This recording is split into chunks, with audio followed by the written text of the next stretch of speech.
County Metropolitan Area Planning Commission meeting for Thursday, October 5th, 2017. And can we have the public announcement, please?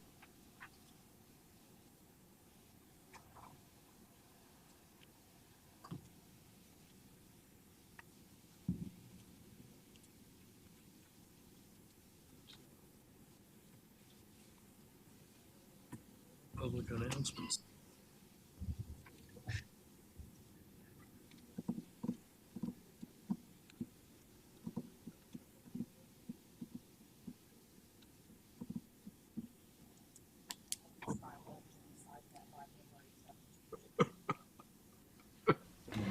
Before we begin the agenda, the Wichita-Sedgwick County Metropolitan Area Planning Commission would like to take this opportunity to welcome everyone to this public hearing. Copies of the agenda for today's meeting, the public hearing procedure, and Planning Department staff reports on all agenda items are available on the counter in the lobby of this conference room. The Planning Commission's bylaws limit the applicant on a zoning or subdivision application and his or her representative to a total of 10 minutes of speaking time at the start of the hearing on that item, plus up to 2 minutes at the conclusion of that hearing. All other persons wishing to speak on agenda items are limited to 3 minutes per person. However, if they feel that it is needed and justified, the Commission may extend these times by a majority vote. All speakers are requested to state his or her name and address for the record when beginning to speak. When you are finished speaking, please write your name, address, and the case number on the sheet provided in the lobby. This will enable staff to notify you if there are any additional proceedings concerning that item. Please note that all written and visual materials you present to the Commission will be retained by the Secretary as part of the official record. If you are not speaking, but you wish to be notified about future proceedings on a particular case, please sign in on that same sheet. The Planning Commission is interested in hearing the views of all persons who wish to express themselves on the agenda items. However, we ask that all speakers please be as concise as possible and avoid long repetitions of facts or opinions which have already been stated. For your information, the Wichita City Council has adopted a policy for all city zoning items. A copy of this policy is available in the lobby. The City Council relies on a written record of the Planning Commission hearings and does not conduct their own additional public hearings on these items.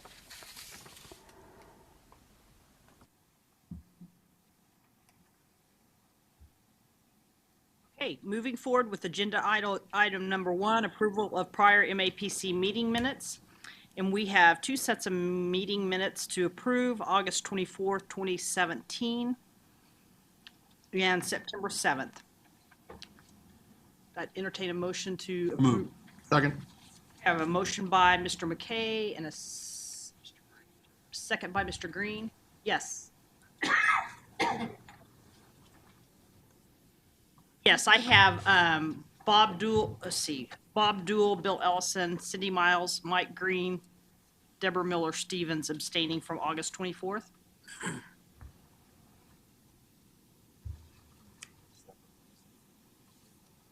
The minutes?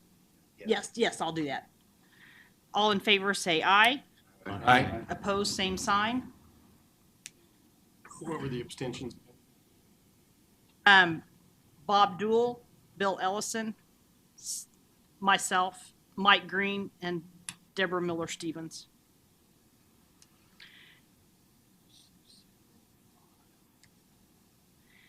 And then I would entertain a motion to... So moved. Second. Okay, I have a motion by Mr. McKay, a second by Mr. Green. And all in favor say aye. Aye. Opposed, same sign.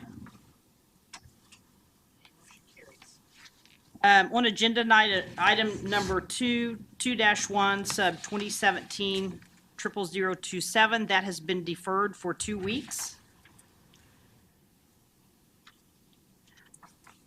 Item number 2-2, sub 2017 00037, one-step final plat for Hillside and 8th Edition. Does anybody on the commission want to hear that item? No? Is there anybody in the audience that would like to hear that item? Seeing none, we'll take that on consent. Move to approve. I have a motion by Warren, Mr. Warren, and a second by Mr. Green. All in favor say aye. Aye. Opposed, same sign. Motion carries. Agenda item number 3, it looks like we have no vacation items, so do we need to do anything on that? So we'll move on to public hearings.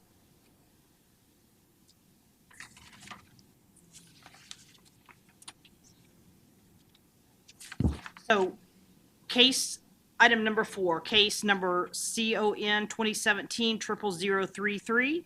Does anybody from the commission want to hear that case? Okay, we will hear that case.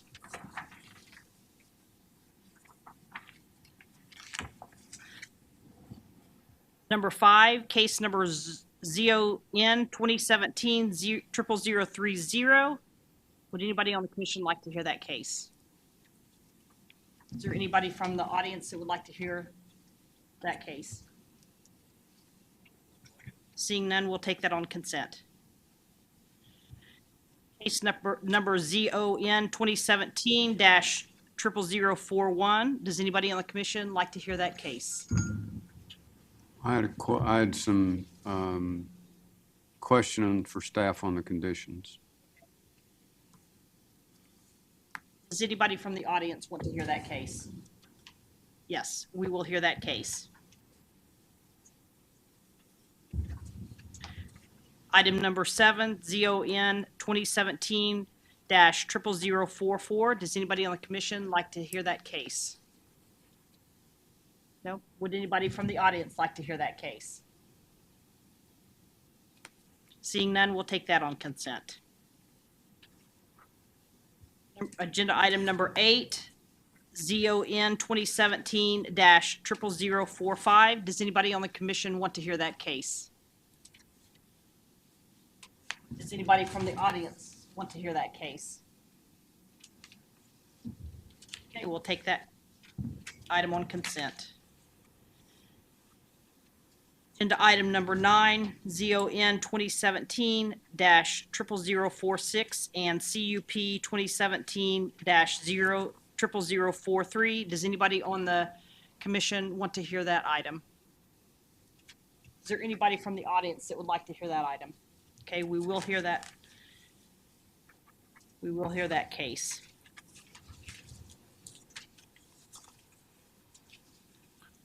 So I'll bring that back to the commission for action. Move to approve case number 5, number 7, and number 8.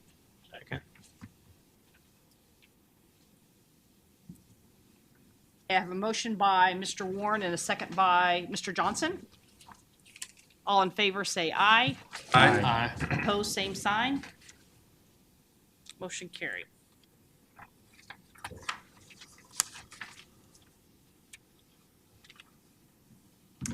Okay, we'll move forward with 2017-00033.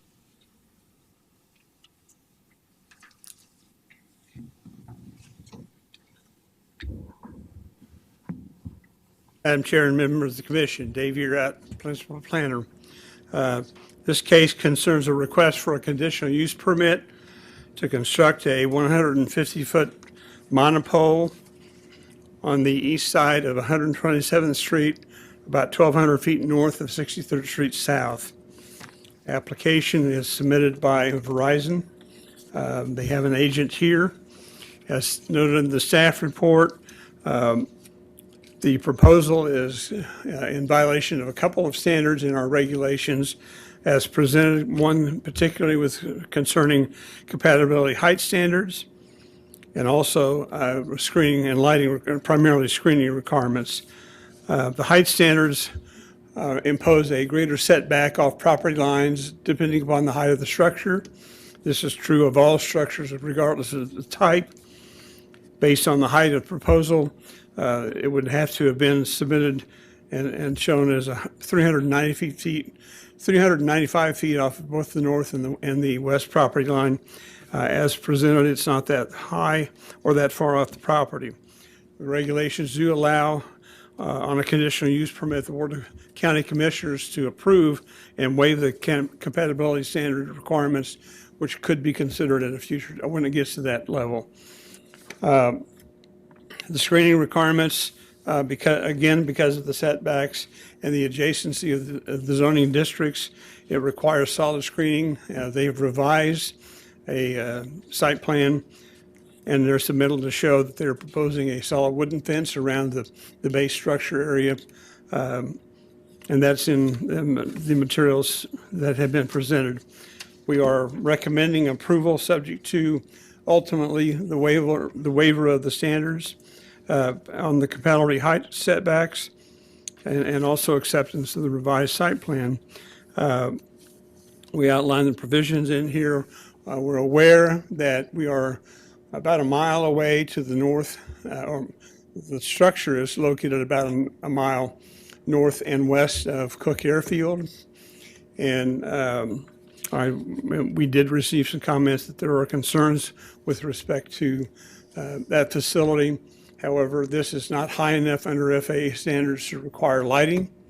They will be required at building permit time to submit other documentation concerning FAA and FCC compliance, which is a standard routine. As noted, this is the location. All the property around it is zoned rural residential. This is the aerial photo showing where the site is located in relation to the surrounding properties and the other surrounding structures. We do show that it is adjacent to, but it is outside of the urban growth area for Derby. This was submitted as part of the documentation, and I believe the applicant's got a presentation to show you that will give you a little better information with respect to what this says. This is the plan submitted. You can see along here is 127th Street East. They're proposing to come in just south of the established tree row, and then the L-shaped lease area is shown within that plan. This is a blow-up showing how that is proposed to be constructed. There would be a perimeter fence around the compound, and then the monopole itself would be situated in the middle of the structure. This is the revised screening plan that they have submitted that shows a solid wood fencing around the compound area. This is the aerial photo that shows 127th Street looking north. The entrance to the site is roughly at that location. There's an existing driveway there into the field that would be used to get access into the property. This is on 127th Street looking east. The site would be roughly up in this area. This is looking south along 127th Street. 63rd Street is further to the south, and you can see the roof lines and some of the improvements that are further south. And that's from essentially the drive entrance looking immediately to the west across 127th Street. So that's the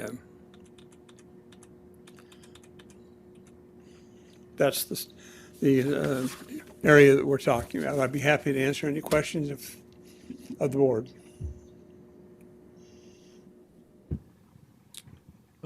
Dave, would it be possible to locate this on that property without an approval that would meet the regulations? We talked about some setbacks. Had they complied with those setbacks, would we be here talking about it or not? Well, I don't know whether we would be here or not. It depends. I think we've got some neighbors that are expressing concerns and interests. There was materials I think got handed out. Is there a place on the property where they could put it that would have automatic approval? No. It would have to go through this process to be ultimately approved. Even if they We do not have administrative authority because of the height of the structure.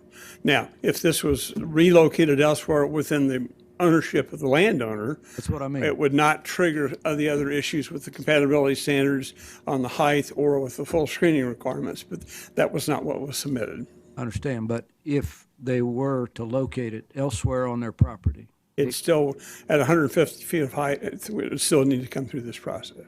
it would. And, Yes. and so we'd still be faced with the same We would still be, setbacks, yes, sir.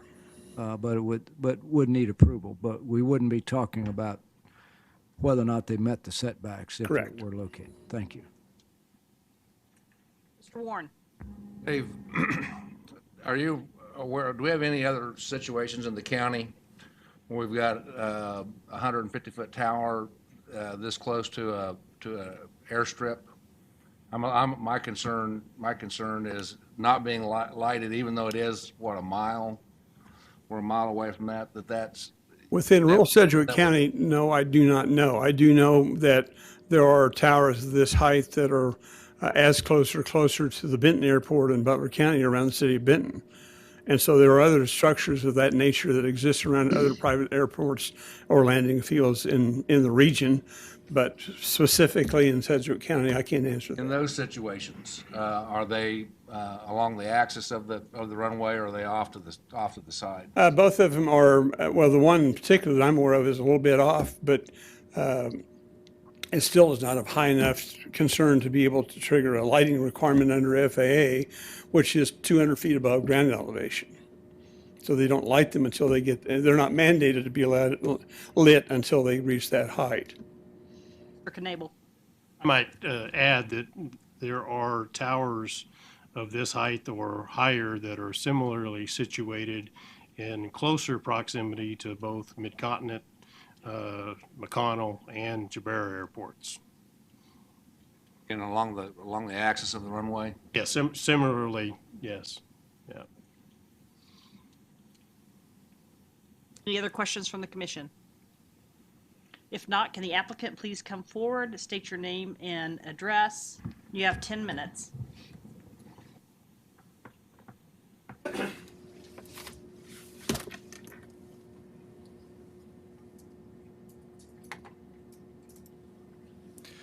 Thank you very much. Good afternoon. My name is Curtis Holland.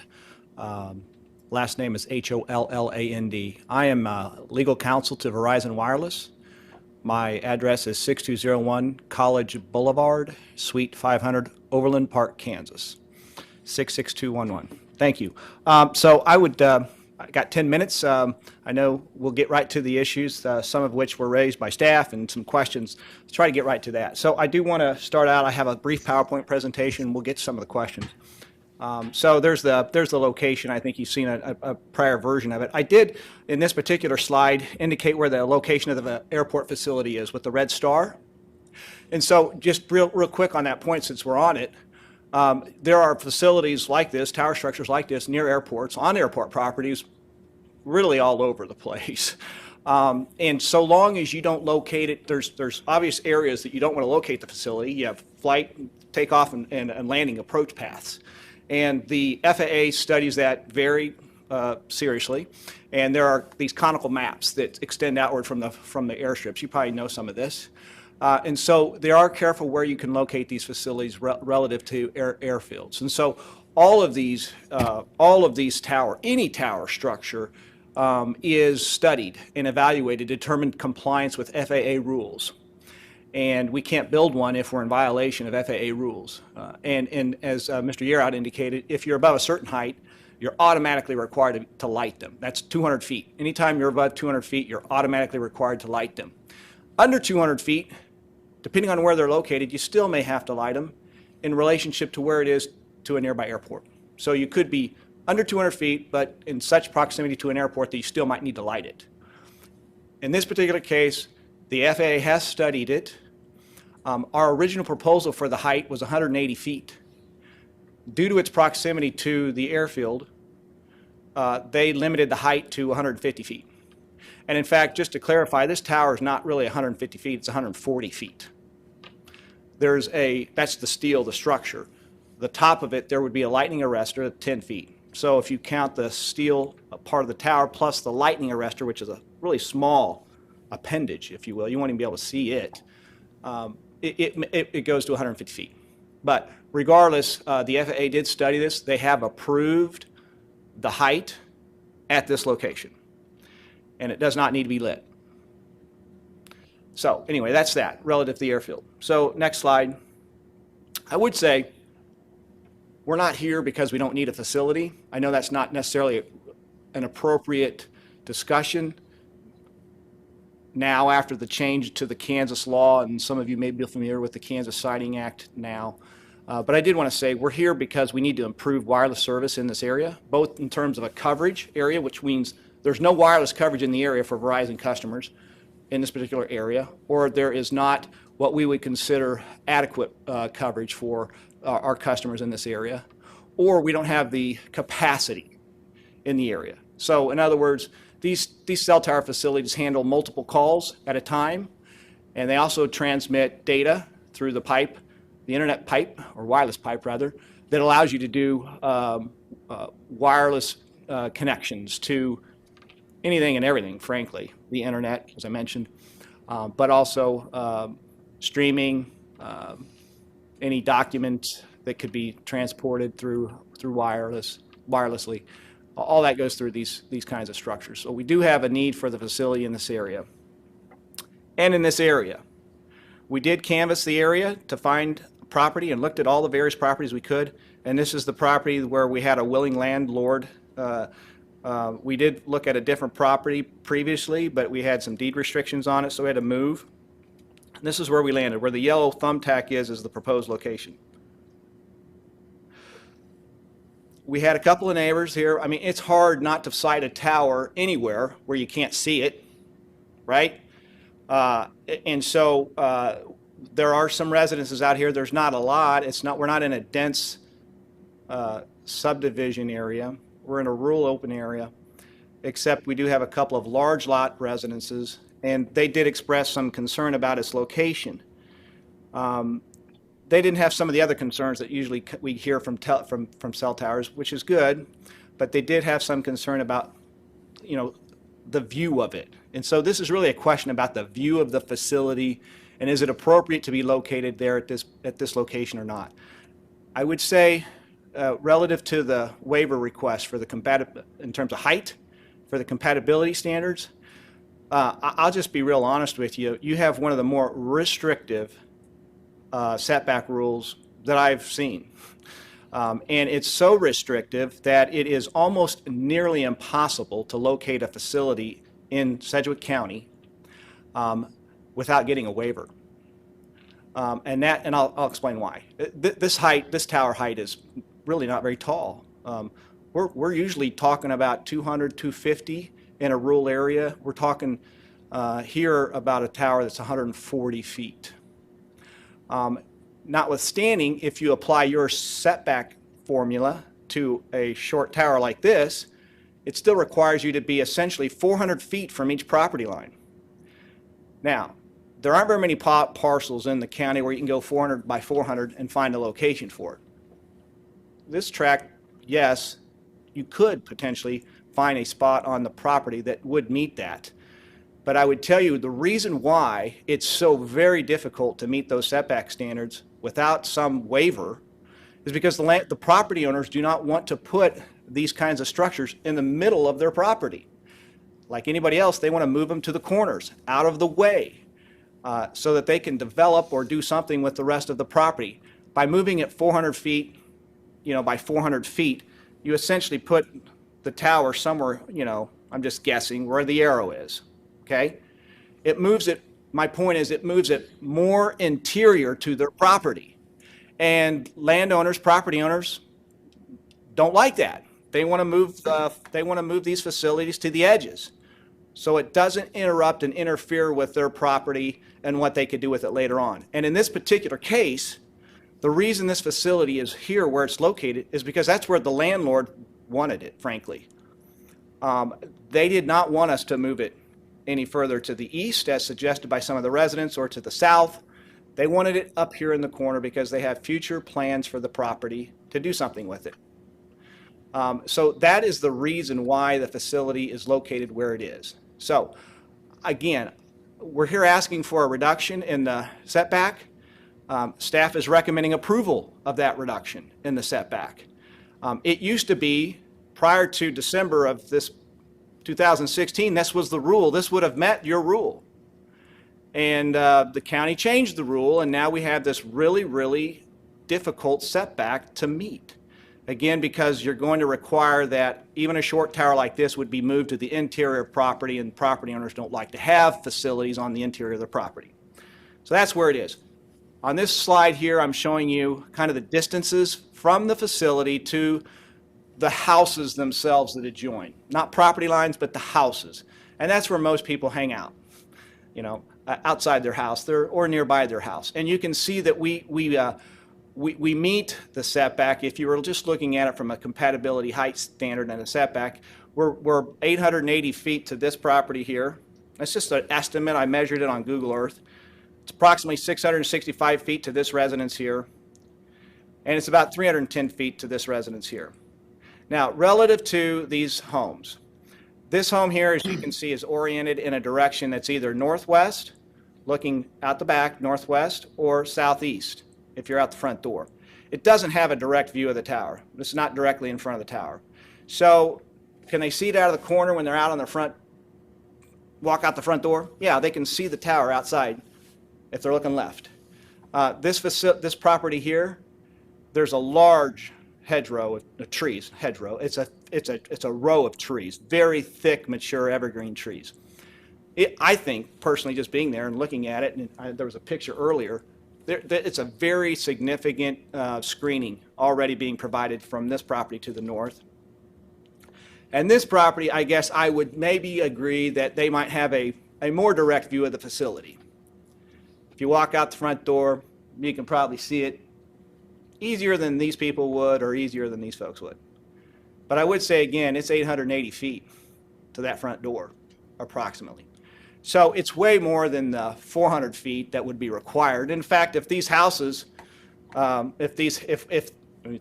if we moved it a little bit to the east and these houses were moved up along the road, you know, they would have the same situation, but we could meet the standard, and it'd be okay. Sir, But, yes. your time is up. Okay. With Thank- permission, just another minute or two.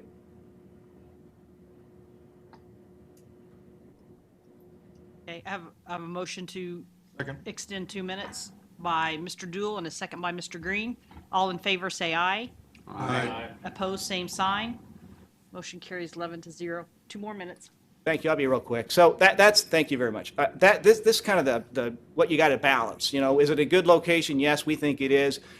Can we get a waiver, or is it appropriate to issue a waiver in this particular point? We think it is. We're going to build a screening fence, so we're really just down to the height issue. Someone asked if we have other facilities like this near airports. We also have facilities like this and other kinds of facilities like this a lot closer to houses than this one. And I'll show you one. This is just to the south, not even a mile south, a half mile south, a water tank.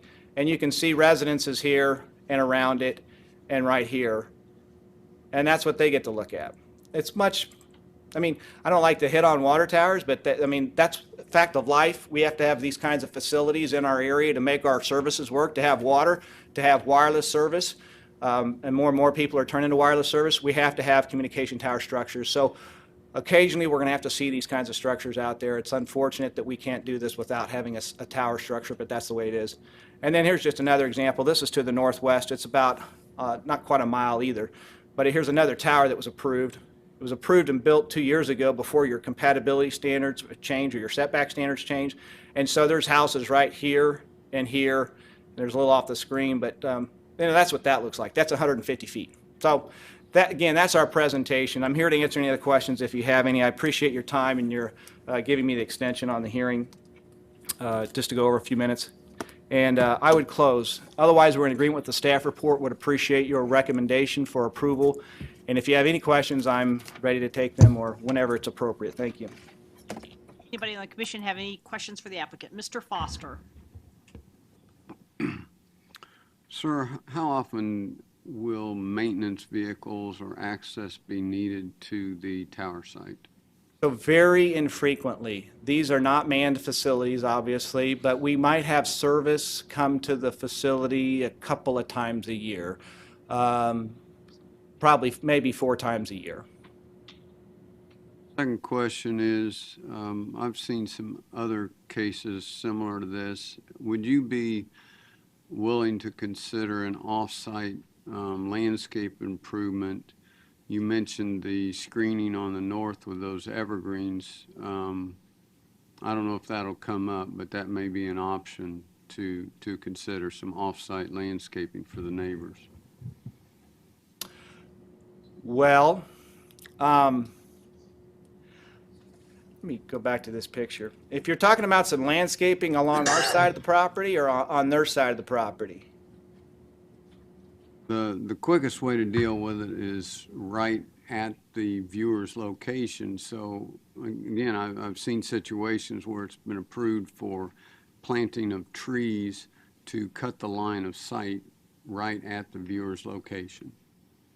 Well, so if you're asking me to plant a tree in front of their front door, I'm not sure they'd like that. If you're asking me to plant a tree along the street, I don't think that would have any impact or effect because they're so far away. Again, this is 880 plus feet. What they're going to be looking at, if you planted some trees down at the road, for example, you're not even going to pay attention to those. I mean, I guess they're not going to do any screening. Let me clarify. They're not going to do any screening for the communication tower structure. We don't traditionally go off-site and do screening like that. Frequently, we plant landscaping around the base of the compound and outside the fence itself. Here we're in the sort of in a field, and the trees would be the only green thing within, in that area. And I guess it's not required here. So I guess in short, would we be absolutely opposed to it? I don't know that we would. I don't think that it would do much good in this particular case. Anybody else on the commission have any questions of the applicant? Okay, if not, is there anybody from the audience who would like to speak on this case? Okay, you'll step forward and state your name and address for the record. You have 3 minutes.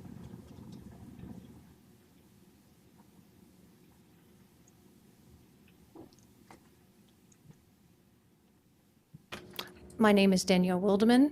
My address is 6121 South 127th Street East in Derby. I'm speaking on behalf of the neighbors, Stanley and Deborah McVeigh at 6140 South 127th Street East, Larry and Elna Van Dyke at 6215 South 127th Street East, myself and my husband Darren Wildeman at 6121 South 127th Street East. I thank you for allowing me to speak today on behalf of the neighbors. I did provide the letters to the panel from each neighbor in site.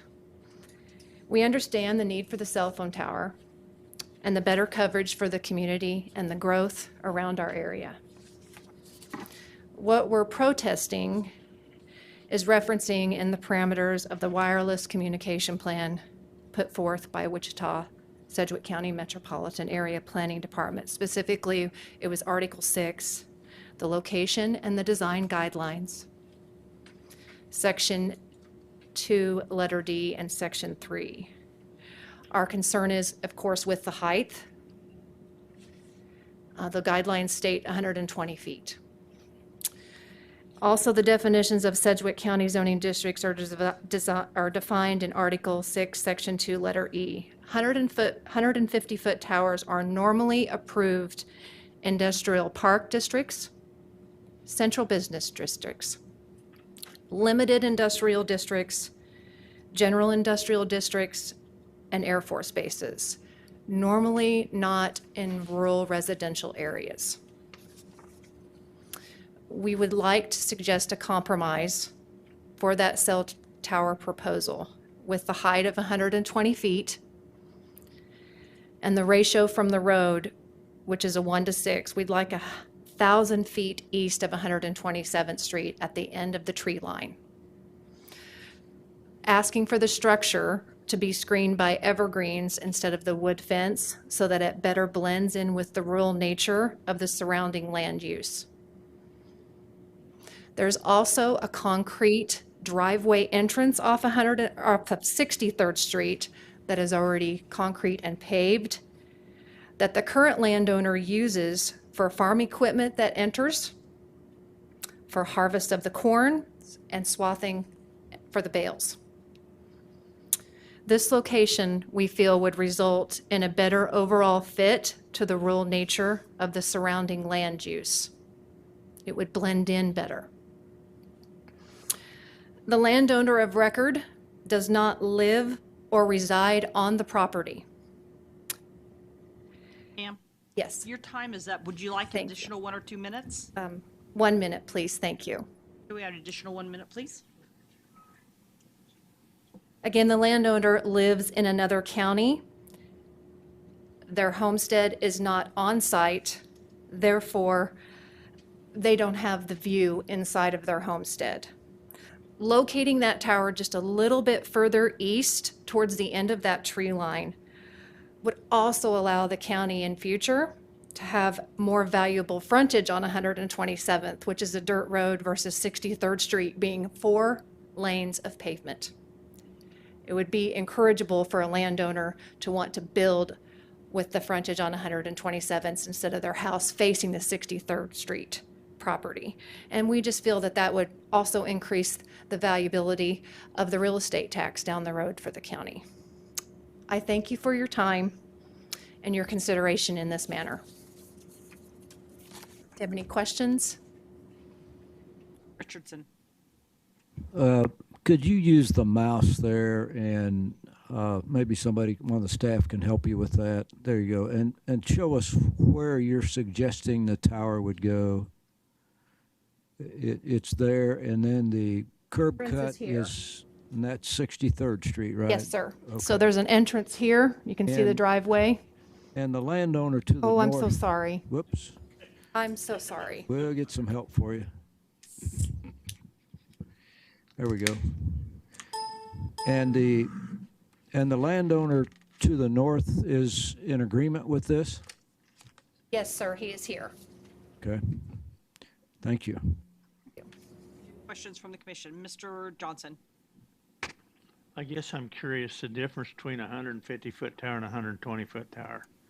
It- 30 feet different when you're looking out your front porch. I mean, you're going to see a tower. I guess I'm not. But towards the back of that property, I can't see it from my front porch, nor can the Van Dykes, and neither can Stan's family. We can't see it towards that back of that property from our front entrances. We felt like that was a great compromise. Foster. In your comments, does the 120-foot height include the 10-foot lightning arrestor? I feel the neighbors would compromise on that piece. Thank you. If no other questions from the commission, is there anybody else from the audience who would like to speak on this case? Sir, if you could step forward. Provide your name and address, please, and you have 3 minutes. Gregory Thomas, 6821 South 143rd Street East, Derby, Kansas. I'm here representing Crosswinds Aviation that owns Cook Airfield. So it was probably about 7, 8 years ago, I was before this commission and discussing Derby's future needs for medevac flights and such. And everybody thought I was crazy, and that day has come, you know, with the new hospital coming in and all the medical facilities going into Derby. I'm not here necessarily to speak against this tower. I'm just here to educate and provoke some thought. 3 years ago, we put on file with the planning department a long-term development plan for the airfield that was developed by KDOT. Earlier today, it was mentioned that that tower is 1 mile from the airfield. We are aggressively being within a half mile of that tower. And not everyone's aware of that, but that plan is on file with your department, and we're ahead of schedule on making that happen. The airspace study has been done. The tower does lie in the airspace. The FAA did not review it pertaining to our airfield because right now we're not a NIPIUS airport, and that's even a bigger discussion, but that's in the process of happening too. All I ask, and when I visited with the FAA, they said it's up to this commission and the county commission to protect that airspace is not up to the FAA. So in the future, there needs to be some way of notifying airfields that structures like this are going in. I mean, I wouldn't even known if I wasn't riding my bicycle by it down the street and saw the red sign. That's how I realized that something was going on. There's been suggestions to move it 395 feet in and 1,000 feet to the east. I appreciate the landowner's concern, but that actually makes it worse for the airfield and will make it worse in the future. We've just applied for an instrument approach to the airfield to make things better for pilots and future aviation. And to give you an idea of what that means, last night when I flew into Salina, I came down, I was within 200 feet of the ground before I broke out of the clouds, and 1 mile visibility. And when I talked to the engineer about this, they're like, yeah, the only thing that's really going to affect is the minimum. So what that could possibly do when we get our instrument approach is it'll raise up the minimums that a pilot can come into the airfield. So it would mean a difference if, like, if you had a medevac flight coming in and it was 200 feet, they couldn't go that low. So they would have to divert like over to Augusta, Mid-Continent, Jabbar, or somewhere like that that had lower minimums. So I don't recommend moving it to the east. I'm sorry about that. I don't recommend moving it to the south. You're out of time. Do you need some additional time? Maybe a minute. I don't have a lot more. If it stays there, I recommend keeping it right on point where it's at. I would like to see a red anti-collision light on there. I don't know if you can require that. That's it. Questions? Any questions from the commission? Could you use the mouse or somebody help you there? And does the airfield show, is it down there in red? Is that? Okay, right here's the airfield as it currently sets. Okay. And this is approach to what's called runway 17. And that's a half a mile south of 63rd. Is that? It's a half mile. So the towers, they were right. It's about a mile from us right now. And are you planning to extend that airfield to the north? Is that part of the plan? The plan that this commission has on file actually shows the airport moving to the west and the end of the runway being right here. And, you know, it's kind of, I'm at risk of divulging a lot of information when I stand up here and even say that, because we're one piece of property away from making that happen. And we're working with the FAA and the KDOT to make that. For right now, the airport's there where the red dot is. Yes, sir. And I remember we approved relocating 63rd Street around the south end of the airport. 71st. 71st, I'm sorry. Not very long ago. So as the crow flies, you're about a mile even now. So even if you were going to extend the runway even in that location, which might be hard to do looking at the topography there, you'd be even closer to it. Yes, sir. If we were to extend north, we'd be closer to it. And if we move the tower to the east another 1,000 feet, just makes it worse. So yes, sir. Okay, thank you. Anybody else on the commission have any questions? Mr. Warren. Assuming that the tower stays as it is and you expanded the airport in accordance with your plans, would that tower cause problems of the expansion itself? Like I was saying, all it would cause is when we put in for our instrument approaches, instead of maybe being able to fly within 200 feet of the ground, an airplane may only be able to fly within 400 feet of the ground. So it raises the minimums. Like yesterday, I wouldn't have been able to get in if I was flying that low instrument approach. And that has to all be studied. I mean, that's not a fact. I mean, that's just the engineers said it had to be studied and looked at. There's no other questions from the commission. Is there anybody else in the audience that would like to speak on this case?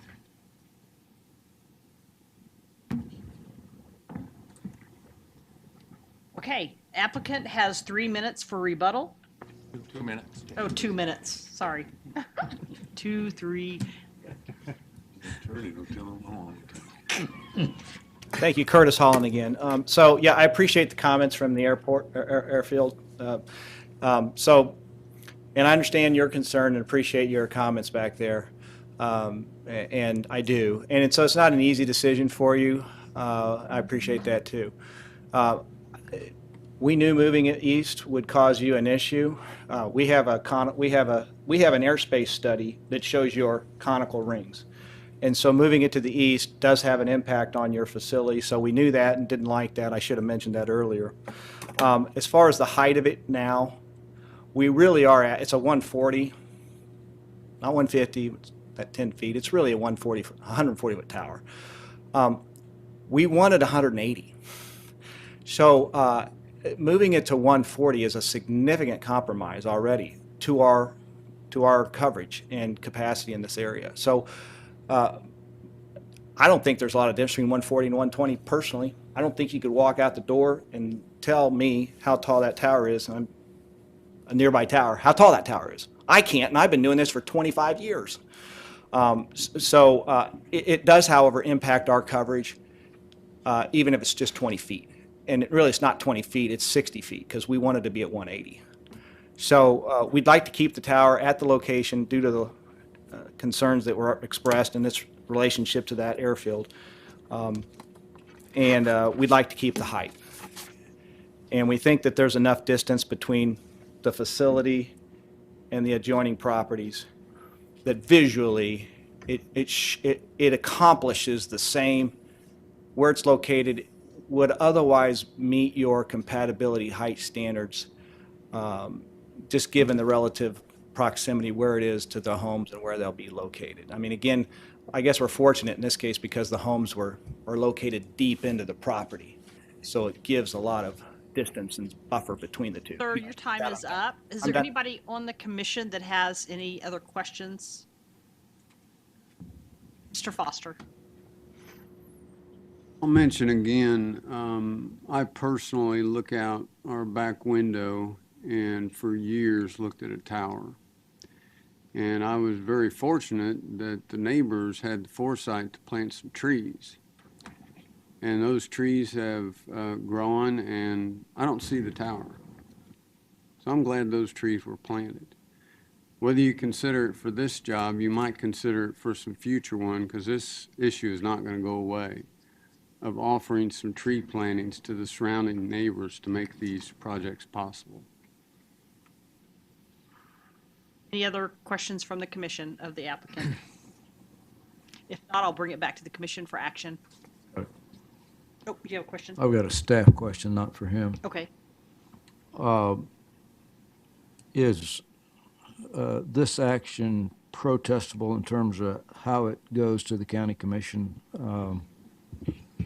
Yes, certainly, How does that? like any other conditional use, anybody who feels they're aggrieved may file an appeal, whether they're inside the protest area or not. If they're inside the 1,000-foot protest area, then it would count as a protest, but if they're out, it's just an appeal. But yes, that would require it to go, well, it's got to go anyway because it's got Right. the compatibility issues. Yeah. That would change a majority vote at the county commission if it's protested? Yes, if it meets the Is that right? 20% rule, yes. Counselor says yes. Okay. All right. Thank you. Other questions? Nope. Move that we approve as submitted with, subject to the following, with the conditions that are presented in the staff report. I'll second it. And I guess I want to make a comment. We all carry cell phones, and I'm glad the individual from the airport was here.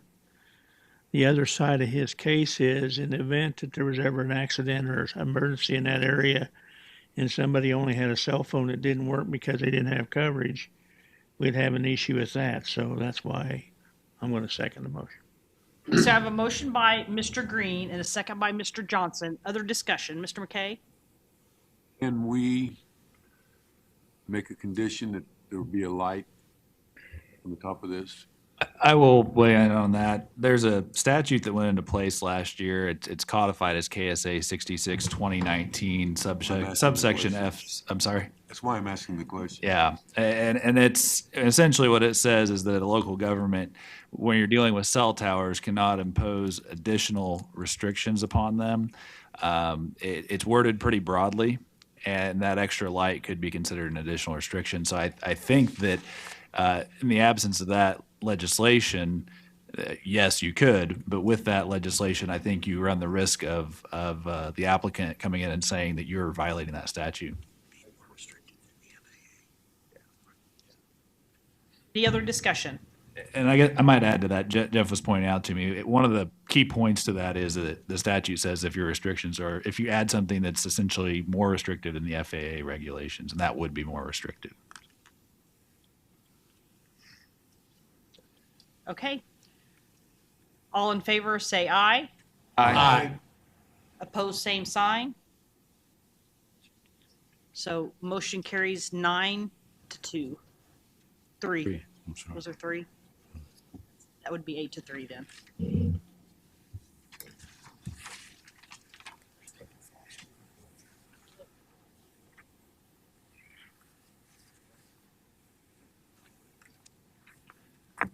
Okay, moving forward to item number 6, case ZON 2017-00041. And I know Mr. Foster had some questions of the staff. I understand somebody in the audience wanted to hear the case as well, so. Okay, so we'll ahead just and- move forward. Mr. You're out. This is a request to rezone property located at the southwest corner of West Street and Douglas.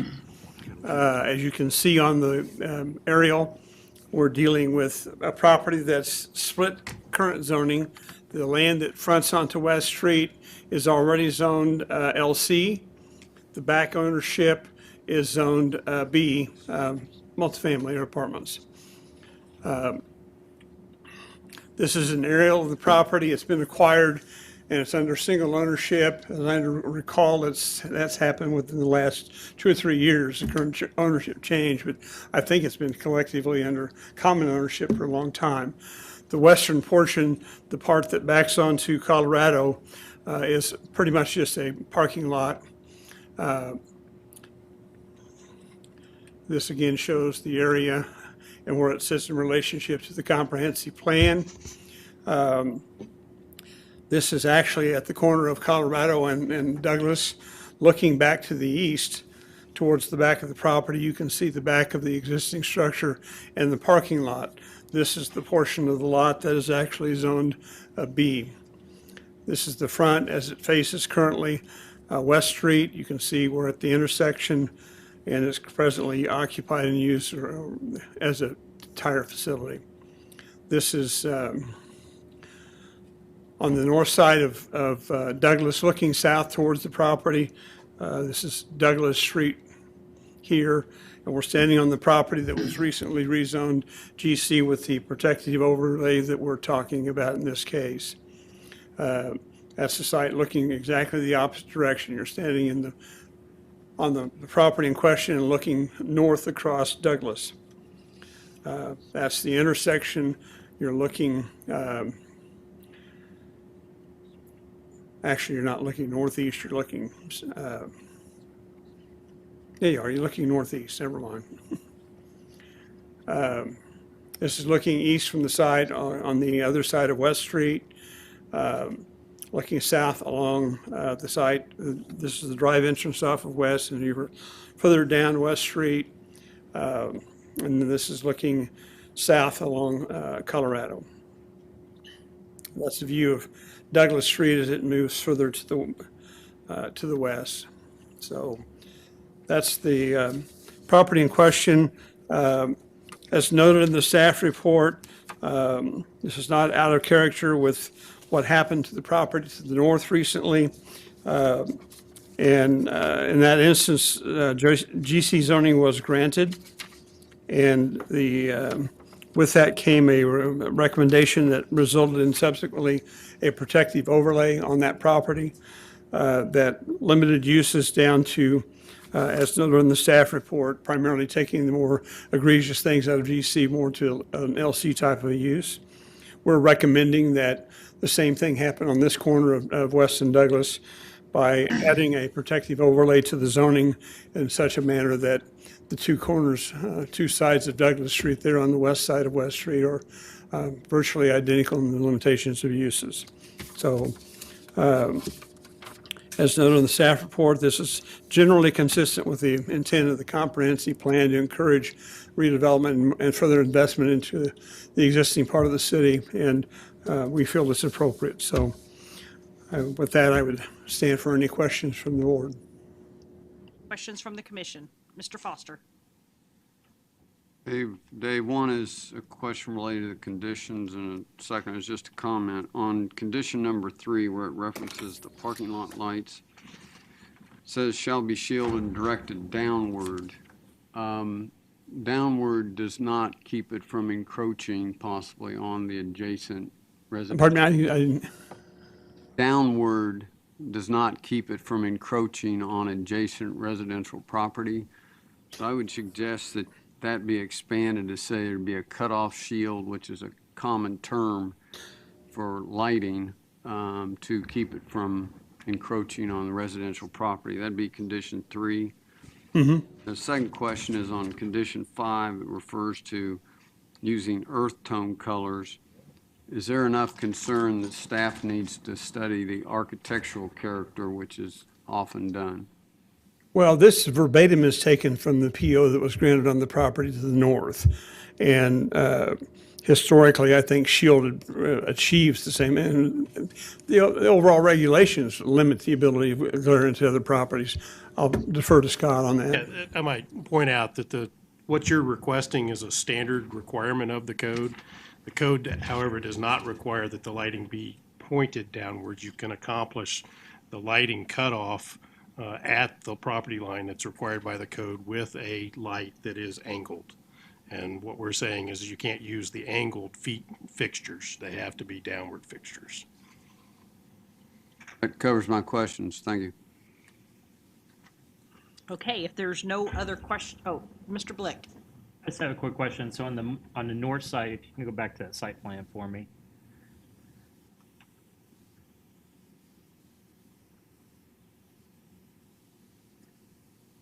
This? On the north property, you were saying that's a general commercial right now, and then along looks like West Street. Yeah. Yes. Okay. Yeah. Yeah, In the this is photo all the property to the north, and it's already got GC zoning and the protective overlay on that.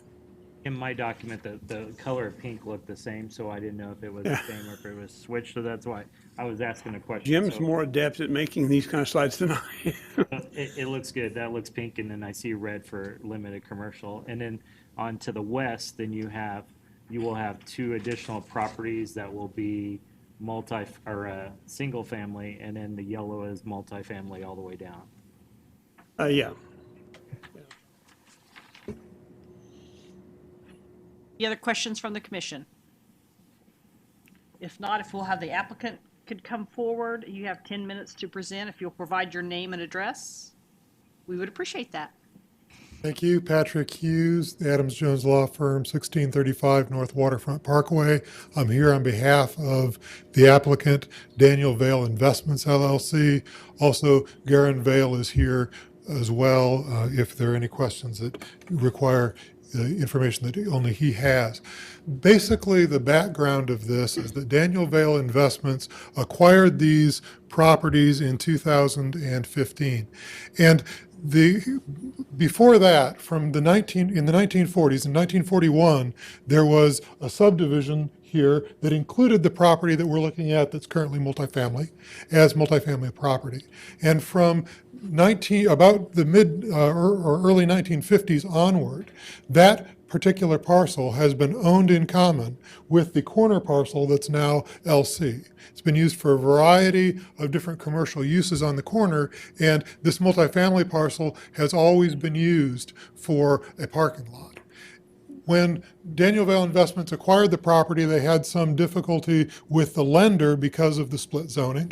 And although it may be a non-conforming use, nevertheless, what we wanted to do was to get the property into compliance with the zoning code and also maximize the potential of the property for redevelopment.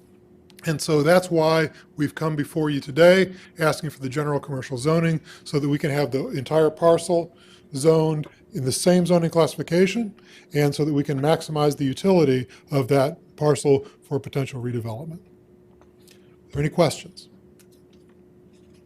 Questions from the commission? Mr. Johnson? Are you in agreement with staff comments? Pardon me? Are you in agreement with staff comments? Yes.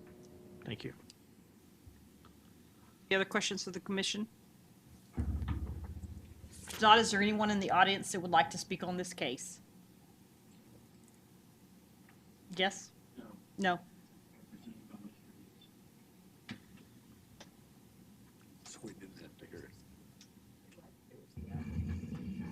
Oh, okay. So I will bring this back to the commission for action then. Move Yes, we approve. Sorry, Mr. Blick. Take Mr. Green, I'll second. Okay, so I have a motion to approve by Mr. Green and a second by Mr. Blick. Is there any other discussion?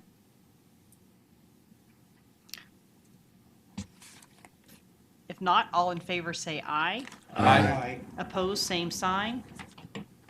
Motion carries 10-0.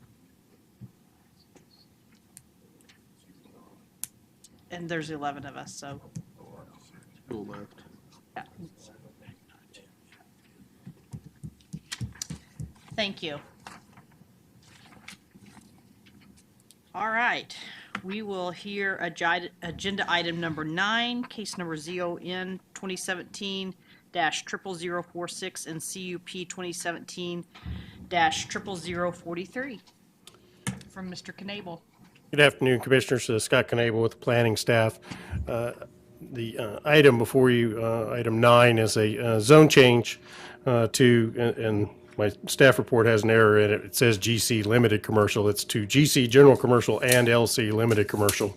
There is one small piece on the western boundary along Seneca that's currently single family that's being proposed to be changed to general commercial. The remainder of the parcel is being proposed to be changed to general commercial, and then the entirety of the parcel, including those portions that are already zoned LC and GC, is proposed to be developed under the standards of the Steeple Bay Community Unit Plan, DP 343.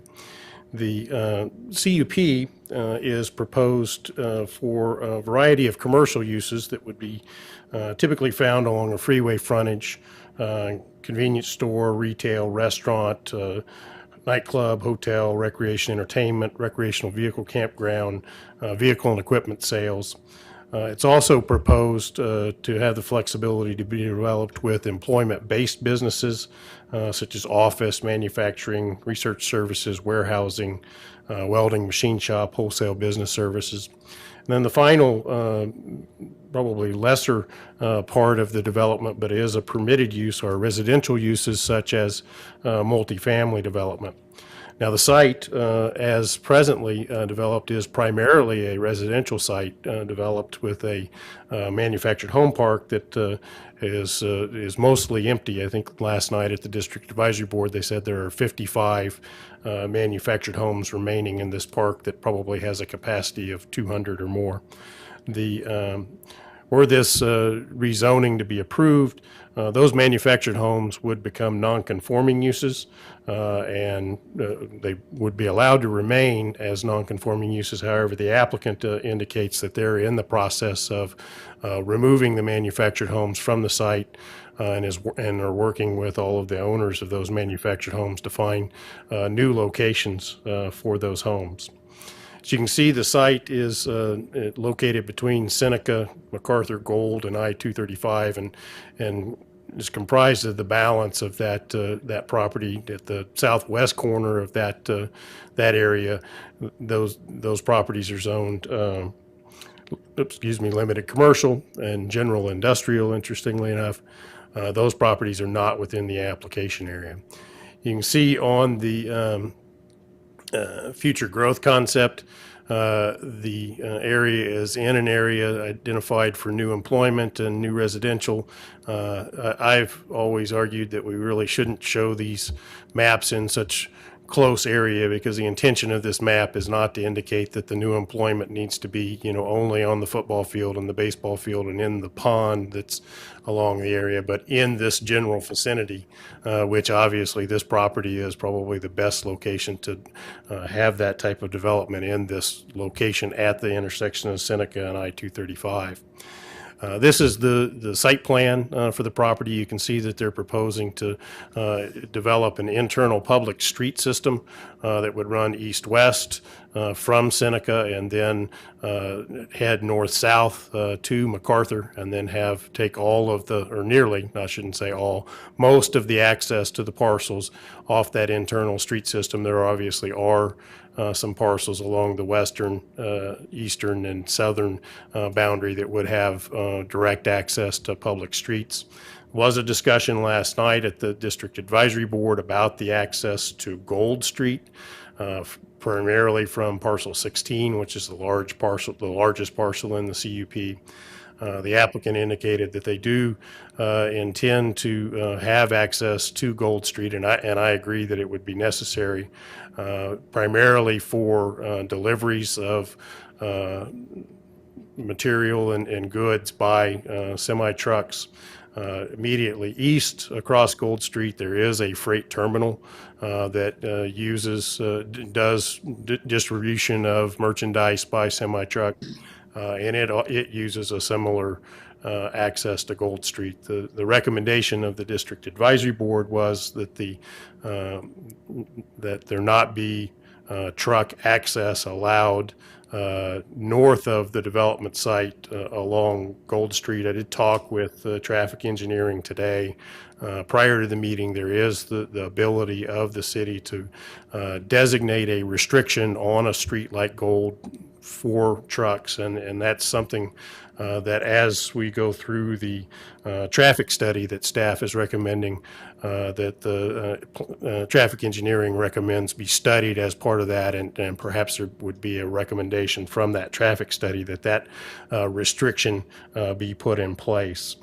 The other things that the traffic study would look at is turn lanes. If I go back to the aerial, it's both the major entrances at Seneca and at MacArthur are approximately in those locations. Both of those streets presently have 4-lane configurations. There aren't left turn lanes or right turn lanes into this property. Traffic study would look at that and determine whether or not those turn lanes were needed, whether or not those intersections needed to be signalized. The other issue that I think needs to be looked at in a traffic study in particular is this interchange with MacArthur and I-235. Presently, the exits off of southbound and northbound have stop controls. There are no stop controls on MacArthur. These ramps are shorter than standard, than what would be required for this interchange be built today.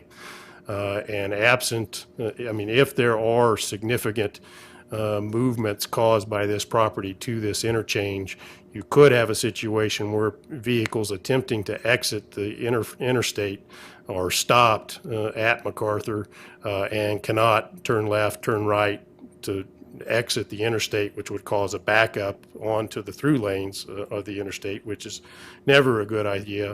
And it's particularly not a good idea where this interchange is located, which in both directions is around a curve from both going from the west and from the south. So those are the types of things that we would like the applicant to look at in the traffic study, and I believe they're agreeable to that.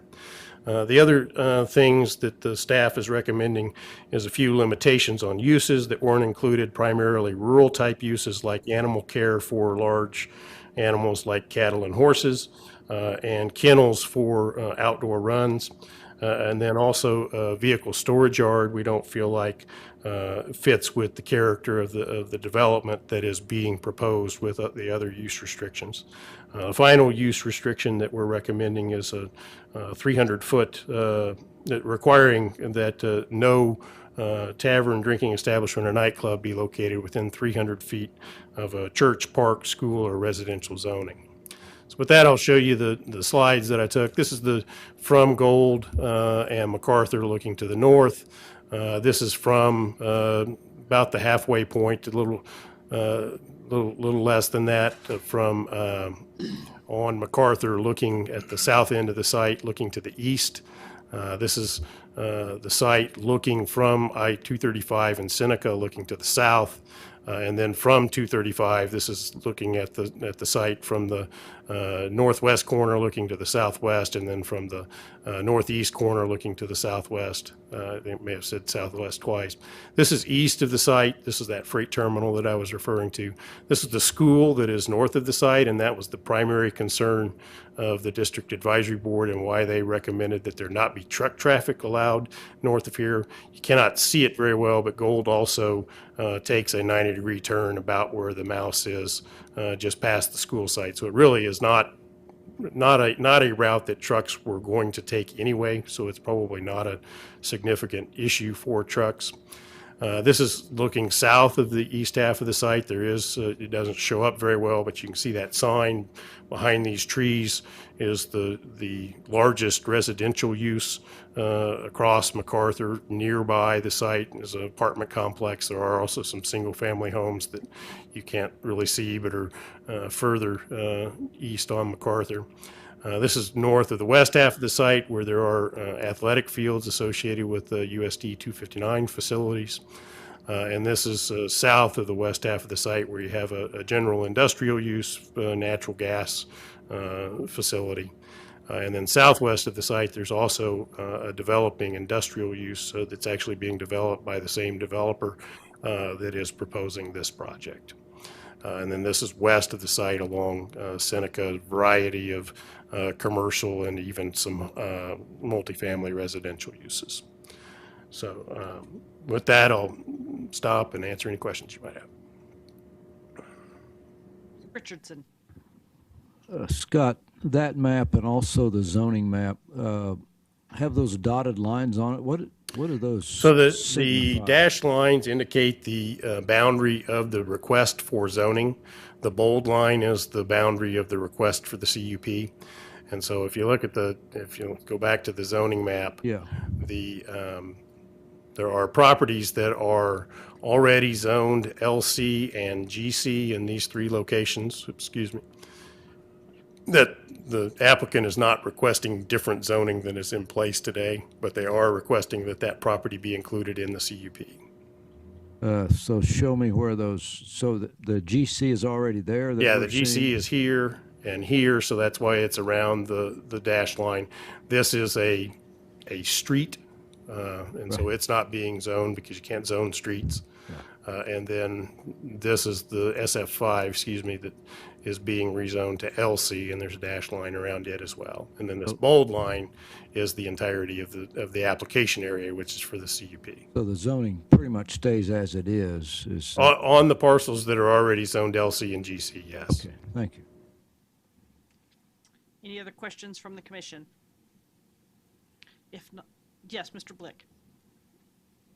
So why are they not on that little partial that's over off to the left on the west side? Why are they not just making a GC instead of leaving it LC? Because it would kind of make that whole strip all GC all the way down. I'll let you ask the applicant. That was not the request they filed. Mr. Richardson. And what was the recommendation of the DAB? The DAB recommended approval subject to the staff recommendations plus a condition that there not be truck traffic north of the interstate on Gold.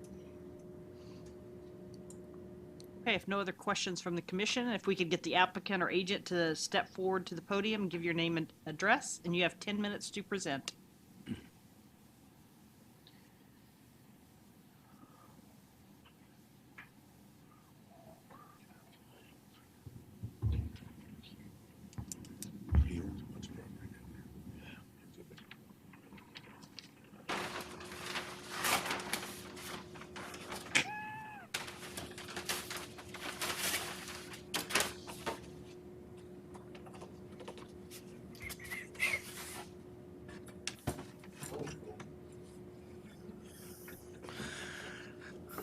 Hello, Brian Lindeback, MKEC Engineering, 411 North Webb Road, on behalf of the owners and applicant. I had this board last night, so I figured it's in the car, let's just bring it in. And so, apologize for that little delay there. So, first I'd like to say we are in full support of staff comments, and we had a really good meeting at DAB last night. It was all voted unanimously with one abstention because she is here in the room today and chairing this commission. To answer the question about the zoning here, part of it was already zoned LC, so we left it LC. And quite frankly, the shape of the property isn't very conducive and not as necessary for the general commercial zoning. We felt that they were going to be smaller, more neighborhood type, smaller uses, and whereas the GC might be a little more robust and bigger sites. So we left it LC along that frontage for that reason alone. This parcel, if approved, will be vacating this road and, of course, dedicating this street. Hopefully we'll receive approval today, and we'll be turning in a preliminary plat on Monday. So, but this site is a substantial improvement to the area. I know that the owner is very committed to this area of town and would like to see a lot of improvements done. And I would say 80 acres of improvements is a pretty substantial improvement to this whole community as a whole. Some of the challenges this site has, and maybe partly why it hasn't developed sooner than now, is there's a significant floodplain on here. That floodplain needs to be dealt with, and so there's going to be a major investment in the property just dealing with floodplain, which is kind of takes a little bit of little wind out of the sails or a little bit of money out of the pocket to get things just running here. So we're going to expand the lake. As you can see, it dips down a little bit there. We're going to expand the lake here. The lake is a beautiful amenity to the region, and we think it'll be a really good asset to this CUP. So we're going to bring that lake down and use some of that fill, some 5+ feet of fill that will end up putting 2 foot of fill over a good portion of the site. So, of course, we'll bring infrastructure. All this infrastructure that's in here now is all private. There's gas lines, water lines, sewer lines, all private. That all has to come out. So, I mean, it is a major project. And so I just want to emphasize to you that this is a pretty neat project for this part of town. I know other parts of town have received similar big CUP projects. So we're really looking for a favorable response here today. So with that, answer any questions you might have. Richardson. Brian, on the CUP, it's a little hard to read electronically, but there's an awful lot about what you can and can't do with signs on these parcels.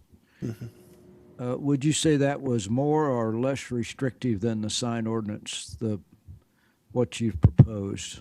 Well, we it's can't. A little confusing when you. It is. I would agree. The sign code is in general fairly confusing for the ordinary folk to read through, but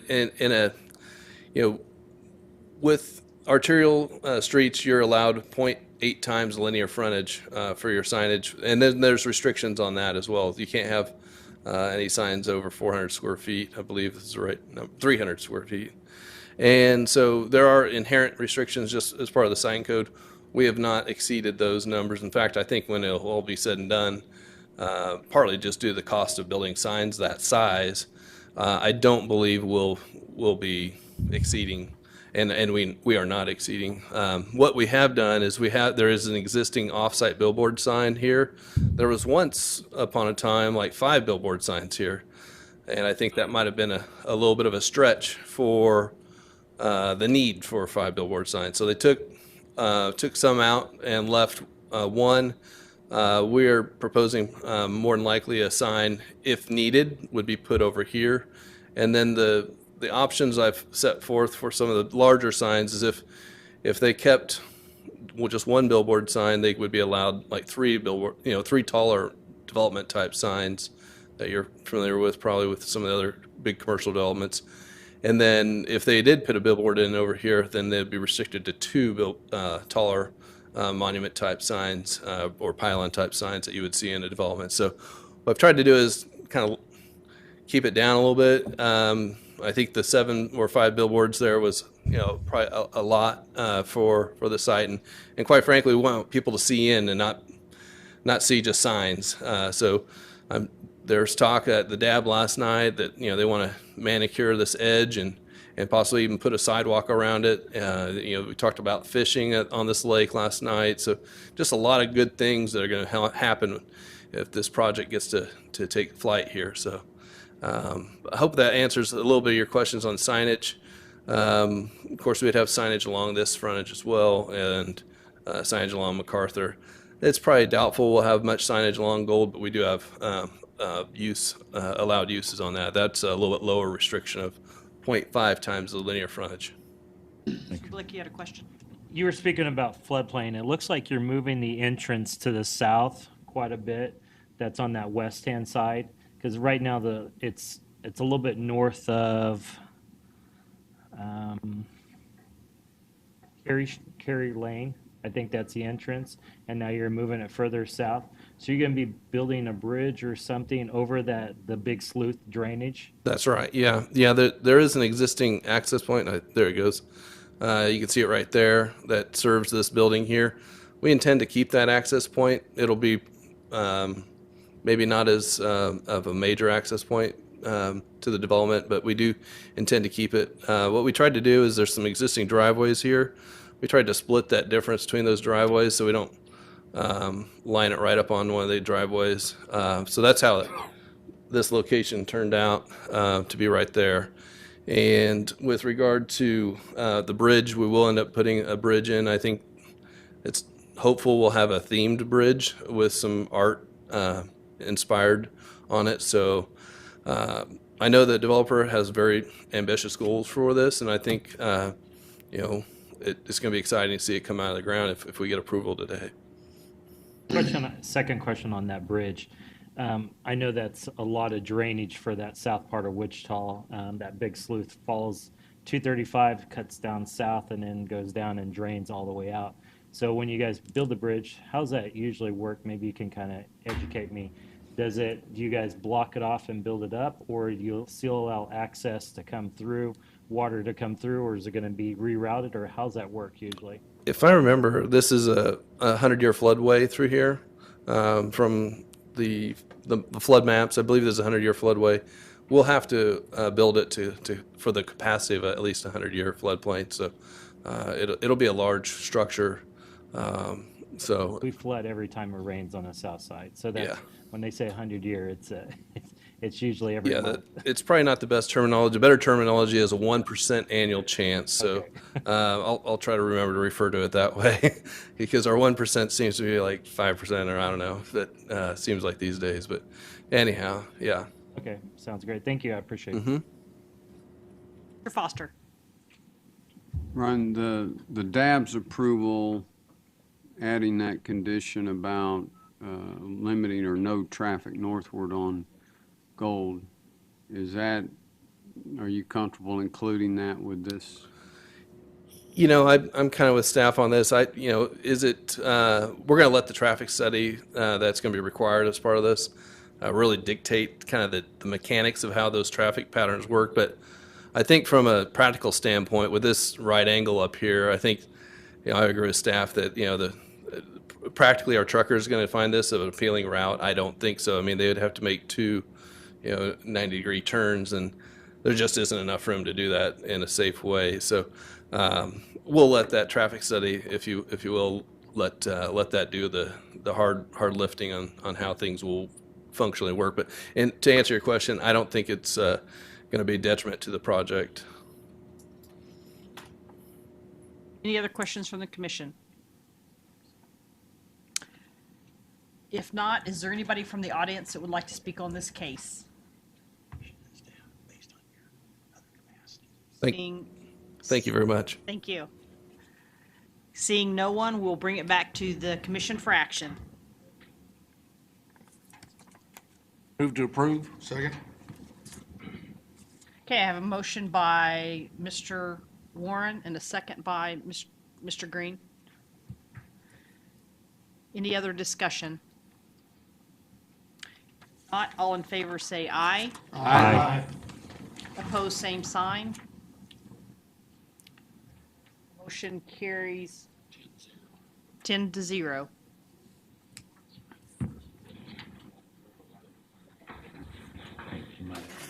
We need to approve the schedule. We were going to do that next time. We just Okay. wanted to make sure you had it and had time to look at it. Okay. Oh, make sure that if you have a parking ticket that you get that stamped. We're in. And any other business?